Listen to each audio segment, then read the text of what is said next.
nuclear energy was under the monopoly of Department of Atomic Energy, or you can say there was complete government monopoly over the nuclear energy in India.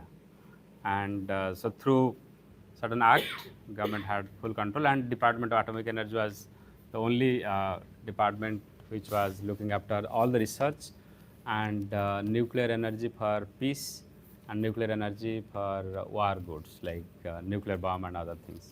So everything was under the control of DAE. And now that actually monopoly has gone. Okay? And a new bill has been enacted in the parliament, that is SHANTI bill. Okay? The name, there is an abbreviation. So the SHANTI bill now allows the private sector to participate in the nuclear energy, starting from research, nuclear energy production. Of course, they cannot produce the war goods, but they can use the nuclear energy for peace purpose. And Dr. A.K. Nayak was instrumental in drafting the bill, because he was the chairperson of the committee which drafted the the SHANTI bill.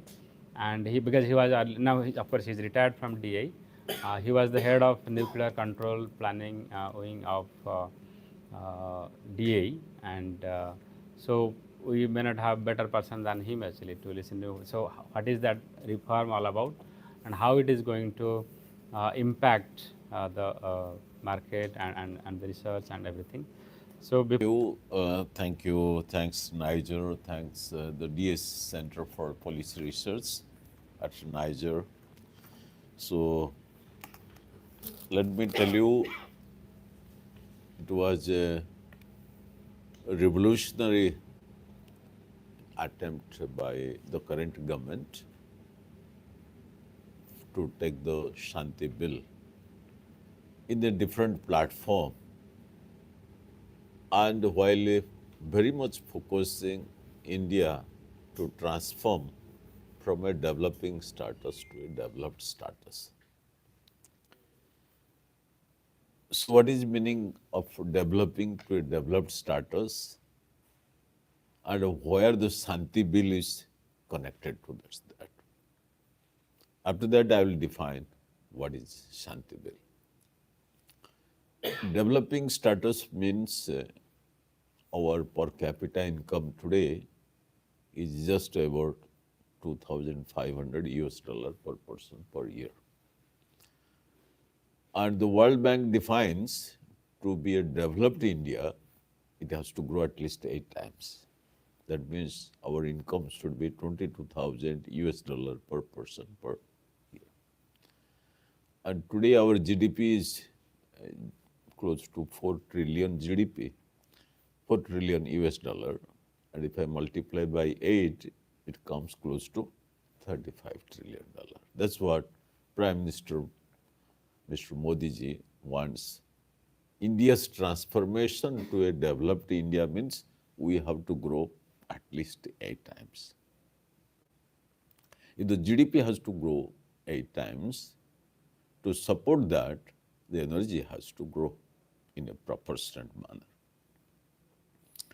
Today, our total energy consumption in India, which includes not only the electricity, but also your domestic energy consumption, transportation, industrial consumption, all together is just above 10,000 billion units per year. And with a 145 crore population, our per capita energy consumption is really one of the lowest in the world. Even China consumes 4 times our energy consumption, even having the same population. China 1.4 billion population, we are also just above 1.4 billion population. China consumes today 40,000 billion units per year. And China has not reached $35 trillion economy. China's total GDP is just above 18 trillion. So, the big question is that how to take India's economic growth to a $35 trillion. So, at Niti Aayog, national level, we had a lot of debates. How much energy really India requires to support a $35 trillion GDP? It is 20,000, 30,000, 40,000 billion units. How much? So, because of lack of time, I'm not going to say how the number arrived, but it's now more or less accepted that the energy has to grow at least 3 times from today. That is called 30,000 billion units of energy required in the next 20 years. That is 2047. If we have to have a Viksit Bharat, a developed India, to support $35 trillion economy. How much energy? 30,000 billion units. Please remember this number. And there is a big concern of the climate change. 2 degrees Celsius could approach quite fast if we grow or move with the current style of emissions, that is burning coal-based fossil fuels, carbon-based fossil fuels, which includes coal, oil and gas primarily. So to limit to 2 degrees Celsius, Government of India also has made a commitment that we are going to net zero at 2070 while phasing out coal, oil and gas. So coal, oil and gas, we have to phase it out. Same time, we have to increase our total energy consumption to 30,000. So what is the option? Definitely, the first thing strikes in our billion units. For development, 30,000 billion units. For development, 30,000 billion units. So then there was also a lot of debate at Delhi that with time our efficiency of the energy system may improve, and also new technologies may come. In view of this, 4,000 may get doubled. For example, it may become 8,000 billion units. Even though it reaches 8,000 billion units, the deficit is still 20,000 billion units. So what can suffice such a huge gap if we have to take India to developed status? And 20,000 billion units, if I convert to a power program like a high plant load factor like nuclear gives, it is 2,500 gigawatt nuclear is required. How much? 2,500 gigawatt. And today we produce hardly 8 gigawatt. So from 8 to 2,500 in a span of 20, 25 or even 50 years become a big question for India. Why? Today, the atomic energy business is absolutely controlled by the central government. Okay? Even to build a nuclear power plant, the money has to come from the taxpayers' account. The budget has to give provision to build a nuclear power plant. So there was a big question that whether from the government account you can build several hundred gigawatt using the budget. So then it found that it's impossible. Money is one bigger question. Second is technology. Third thing is the scale up, because government has very limited capacity to scale it up. In the last 70 years, we have built hardly 80 gigawatt, and we're targeting several hundred gigawatt in the next few decades. So in the last budget, government made a very, I don't say ambitious target, but I always say a stepping stone target, putting a milestone of 100 gigawatt by 2047. So 100 gigawatt itself will require something like 30 lakh crore rupees of investment, assuming a modest is 30 crore per megawatt will require 30 lakh crore rupees to be invested in the nuclear sector. And you need a huge supply chain. You need a large amount of fuel which has to come into the system.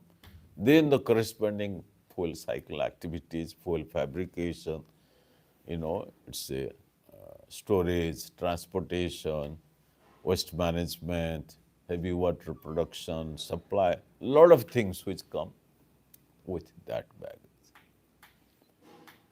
So then it was again re-examined with regard to the essence of the existing Atomic Energy Act 1962 and whatever amendments the SHANTI bill came. The SHANTI bill came.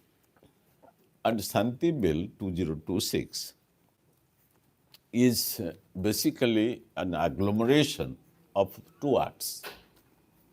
One is the Atomic Energy Act. Another is the Liability Act, Civil Liability Nuclear Damage Act, which was enacted in 2010. So now I'll go a little bit what could be the public concern and how the SHANTI bill can today, has certain such features that the public fear can be eliminated. What are they? When I put in nuclear facility, three things are the major concern of a public. What about safety? Who looks at this? What about nuclear security? Because I'm putting nuclear material. Is there theft, sabotage? Who is looking at that? Third thing is safeguard. Safeguard means each gram of the nuclear material has to be accounted where it is moving. Remember that India is not a signatory of either NPT or CTBT. But we have got special provisions that to go for the civilian nuclear, power plants or civilian nuclear activities, we can able to import the nuclear fuel, but under the IAEA safeguards. Safeguard means we are responsible to IAEA to give the account of each gram of nuclear fuel in the country and its movement. And it's the responsibility of the central government. So today, the three major responsibility of the central government for any nuclear facility is safety, security, and safeguard. So these three things were kept absolutely the same in the amended bill, SHANTI bill. So for safety is concerned, who is responsible? Only central government. Nuclear security is concerned, who is responsible? Only central government. Safeguard, who is responsible? Only central government. So safety, security, safeguard, this part was first put in the portfolio of the central government. We do the nuclear business, money comes and go. You build, operate anything. But, so for safety, security and safeguard is concerned, it is only the responsibility of the central government